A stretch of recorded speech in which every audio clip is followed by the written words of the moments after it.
Welcome in guys to another Road to Survival video. This is your host, Just Call Me Text. And we're back and we're going to do part 2 of a free to play guide. Now, next on our list that we have is S-Class Tanya. And we're going to go ahead and talk about S-Class Tanya here and go ahead and look at her kit and be able to see what it is that Tanya offers. So we have S-Class Tanya here. And she has Outlast, so when she's defeated, she'll get another active turn to do her rush, you know, if she's not stunned, taunted, or impaired, something of that nature. That's her Outlast ability, which is pretty good. This is also a turn 2 active where she heals herself for 50% and recovers from heal reduction. And her rush is revive one teammate of their max HP, and up to 2 teammates recover from all penalties and regain 50% of their health. This character gets Guardian Shield and 100% AP. This is where her kit absolutely shines at. This is where she's at the forefront, and if you have Tanya built right, she can continue to go off. The reason why she is on this list here, as far as not an S rank and a rank character, is because she has many counters in the game. So you can only guard against 2 things. So if you look at the combat mod here, I have disarm on her. You know, there's a couple ways you can go, but she can only pretty much guard against 2 things here. She could guard against stun, and you can guard against impair, but then you have to worry about taunt, then you have to worry about exhaust, then you have to worry about trauma. So there's just a couple of different things and avenues in which she could be rendered not able to do her active and things of that nature. So this is why she is on the A list. She is a great toon. I still recommend getting her. I personally have her. I have her in some of my different defensive team builds. When I'm in war, I try to carry at least 4 defenses in war, and up to 4 to 5 different offices depending on the lead character. So she absolutely works. It's just that she has a lot of counters in the game, which now you know why she's placed on the A tier. Now, next on this list is Mercer. Okay, and we'll go ahead and talk about why Mercer is on this list. So when we go and look at Mercer,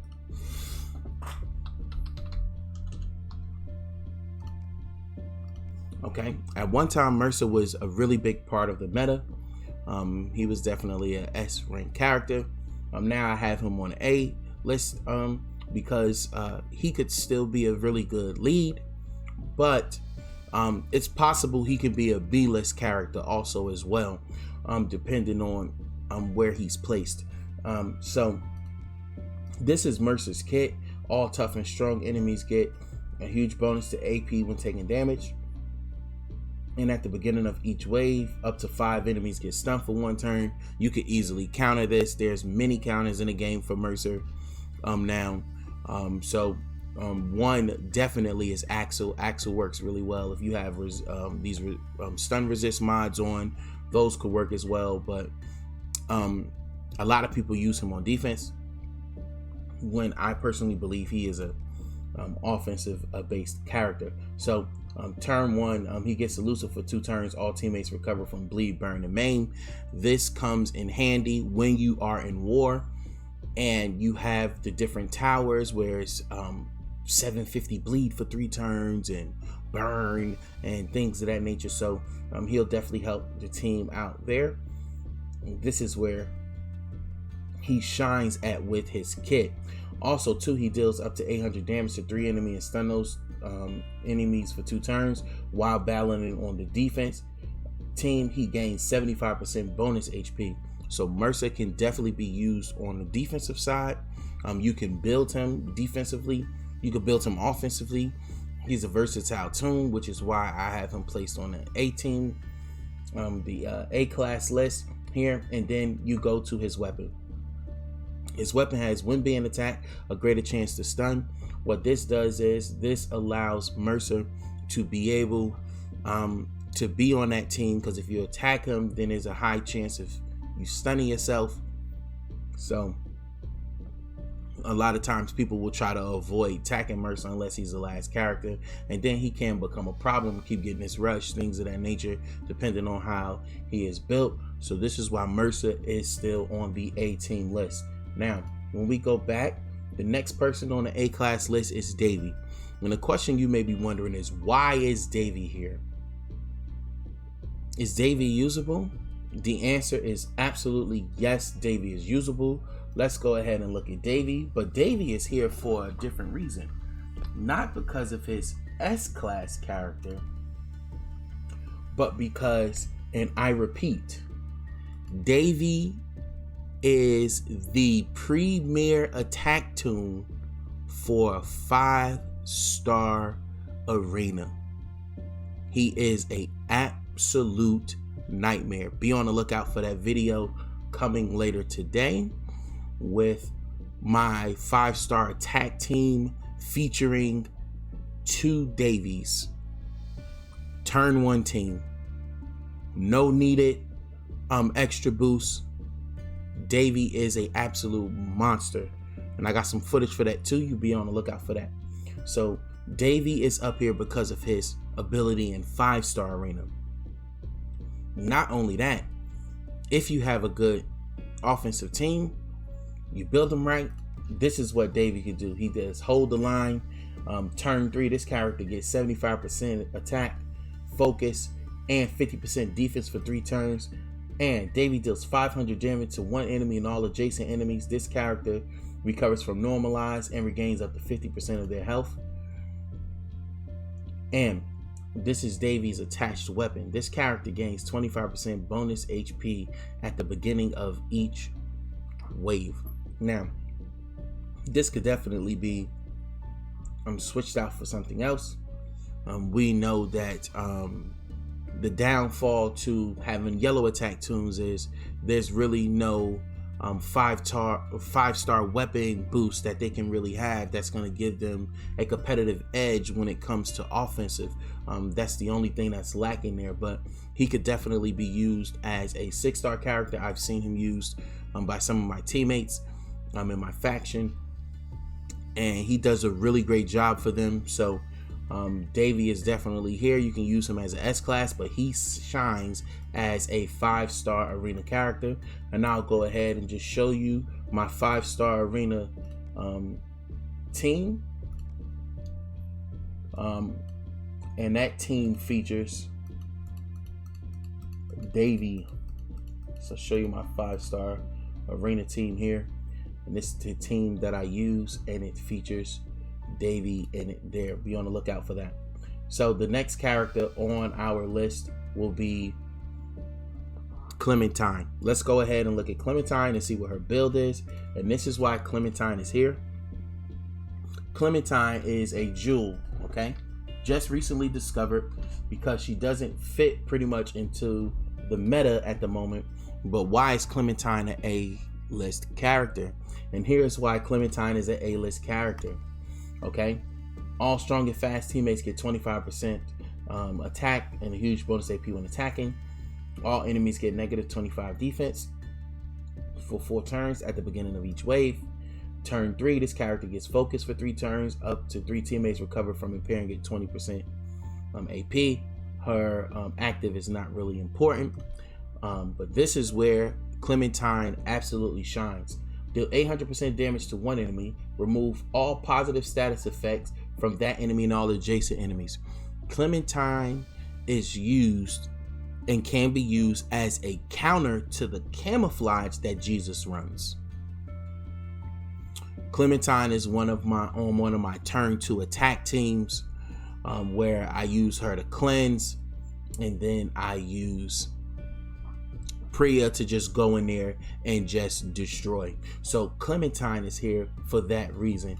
Not only that, crosshairs when attacking a character, a better chance to apply crosshairs to the enemy for 3 turns, and she has 30% attack. This is just her base weapon. Once you upgrade this, you can go ahead and put the strong boost on here, where she gives 10% extra attack per strong character on the team. You can build a nice team with her on there, and use her to reverse those positive status effects. She is definitely good versus Jesus teams, and Clementine with that 25% defense is going to help out. Negative 25% defense is going to help out as well. This is why Clementine is up here as a A-list character. If you want to see the current builds that I have with Clementine, you can go ahead and check out my Clementine build video right above. Now, next on this list, we have Princess. Now, Princess used to be a S tier character. She has pretty much fallen from the meta a little bit, because there's just other normalized characters that has come into the game, and you know, she just doesn't fit that mode anymore. But with S-Class Princess, let me go ahead and get her. I think it won't let me show because she's I've already collected her. So, but with S-Class Princess, this is what you have here. I have 2 S-Class Princesses. She does Berserk, get that 20% attack. Also normalized taunt and AP gain for her. And then she deals 1,000% damage to a line of enemies, gain 50% bonus while battling on defense.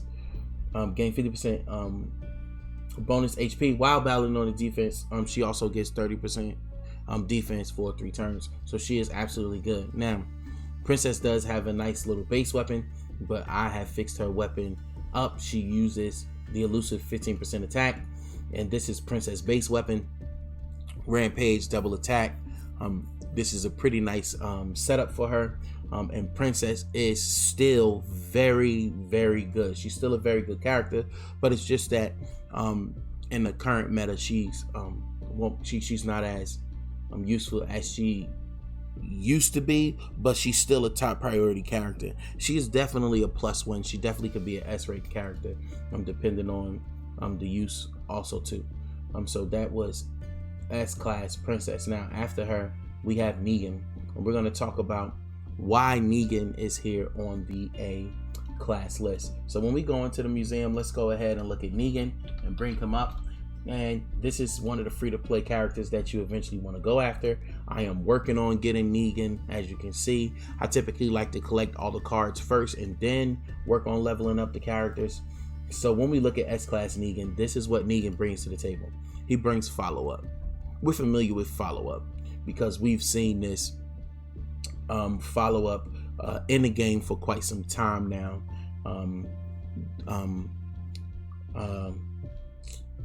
I forgot his name that quick. Aarav, no, I'm sorry, there we go. Aarav actually uses follow-up and everything like that. So you can definitely be able to, well, we've had some experience with this follow-up. So once per turn, when Specialist kills an enemy with an attack or adrenaline rush, they will receive a bonus action. Now, turn 2. Impair and daze one enemy for 2 turns. This character gains 50% AP. So he could definitely use this and then be commanded to rush turn 2. So deals 2 attacks, 600 damage, 1200 total to 1 enemy. It and all adjacent enemies get 50% slow for 2 turns. This character regains 50% of his max HP. This is where his weapon shines. When attacking, 100% chance to reduce reflect and counter damage to 0. So what this means is all those reflect tunes that are out there that's using the reflex mods and things of that nature, he is a direct counter to them. Negan will absolutely shred them once you build his weapon up. There's some great boosts that you can put on the 5-star weapons for the red tunes. So Negan will definitely be a absolute monster, especially with that follow-up action.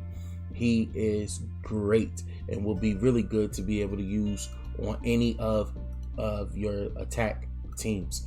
Now, after S-Class Negan, we have once again Shane. Shane is a fan favorite of a lot of people. He is one of the best characters, typically from the TV show and from the comics. So we have Shane here. S-Class Shane does the bodyguard, and with bodyguard, If an ally takes over 30% damage in a single attack, Shane will take that damage and then reduce that damage to 50%. Reduce it by 50%. Then he has a turn 1 active. Up to 3 teammates get 50% attack and focus for 2 turns. Shane is actually pretty good to use on the offensive team too. Up to 3 teammates get attack and focus for 2 turns. He will be great to use on the offensive team. Now, this character regains up to 100% of their max HP, and all other teammates gain 25% bonus HP. While battling on a defense, up to 3 teammates get stunned and negative 50% defense for 2 turns. So Shane definitely shines with his adrenaline rush. Now, this is where his weapon and Shane also gets very, very good. It's absolute defense when being attacked and a great chance to reduce the damage to 0. So it's possible that when Shane is taking damage from over 30%, reduced to 50%, he could possibly change that damage to 0. So he is a absolute great toon, and if you build him right, he can definitely be one of those toons that will work very well. The only difference is, and the reason why he's there, his downside is if he's not built correctly, you can absolutely nuke him and just go after him first and destroy him. So that is the downside there with Shane being one of those toons. That's what separate him from the A class and then the S rank list. Now, next on this list is Mateo. Let me explain to you why Mateo is here. Okay, Mateo is here, and shout out to Lockdown for this idea and helping me build this team. This team here is the team that I use against Jesus teams. Okay, and Mateo is the featured character of this list. With Mateo and Wangfa, it is a slow process, but you can absolutely destroy any team that you want. I take this team in to war, and I use this team against everybody. And as you can see, I haven't even ranked Mateo up yet. Once I rank him up, he's going to be even better. But that's where Mateo shines. Now, let's go ahead and look at Mateo's kit, and we get to see why Mateo is even better than what has been stated so far. So number 1, he does confounding. When he does a critical attack on an enemy, he confuses them for 1 turn. Number 2, he does infection. Turn 1, up to 4 enemies get infection for 3 turns. This character gets 100 plus 100 crit for 2 turns. Mateo is a nightmare. With him and Wangfa with the heal reduction, if you don't have people that's recovering from heal reduction, things of that nature, it becomes a problem. Now, he deals 300 damage to a line of enemy. Those enemies get 50% slow, 75% heal reduction, and daze for 2 turns. So I absolutely use him, especially when I'm playing against some of these Tanya teams, because he is a counter to Tanya. Now, he doesn't have a weapon in his hand, right? And that is perfect, because that means that Mateo can use the axe that we got from a recent event. So let's go ahead and look at the axe and why this works so perfect in Mateo hands. This is what it looks like here. When attacking, 100% chance to cause trauma, 3,000 trauma for 2 turns. And he does healing stun with a nice little attack here. This weapon works very well, works perfectly in Mateo's hands. So this is why Mateo is on the A class list, because he is a great toon, and Mateo is a direct counter to Tanya. He works very well against teams that features Tanya. Go ahead and check out Mateo. If you don't have him, he's one of the characters that you definitely want to go for in the battle pass. Now, for my B class list, okay, we're going to go ahead and look at a couple of people featured on this B class list. And there are 2 that I really want to focus on, because these 2 characters can be B class, but they can also be what we call a +2 character. So what a +2 character is these characters could either be from the B class or all the way up to S class. They are that good. And we're going to talk about Laopo, almost forgot her name, slipped my mind, Laopo, and we're going to talk about Aarav. Aarav and Laopo are the two characters here on this list that can be from B class to A class and even S class, depending on how they are built. So let's go ahead and look at Aarav. When we look at Aarav, this is what Aarav have. Now, there are many counters to Aarav in the game.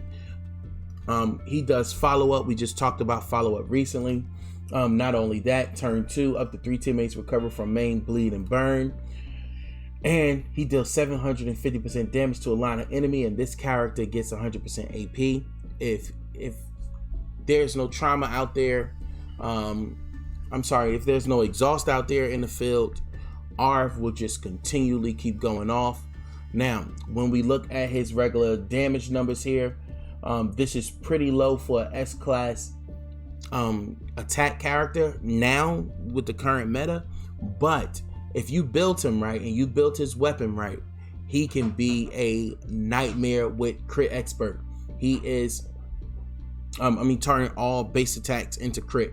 He can be an absolute nightmare with that, and you built him right with some 1535s and a great leader in front of him. Aarav is still one of the top characters, but because of the counters in the game and some of the new attack characters came out, he could either be from the B list all the way up to S rank list. Now, next on that list is Laopo, and let's talk about Laopo. Laopo came out really early in the meta. Was used on quite a few defenses early, fell out of the rotation, but she is now making headway back with Marge and Javier as leads.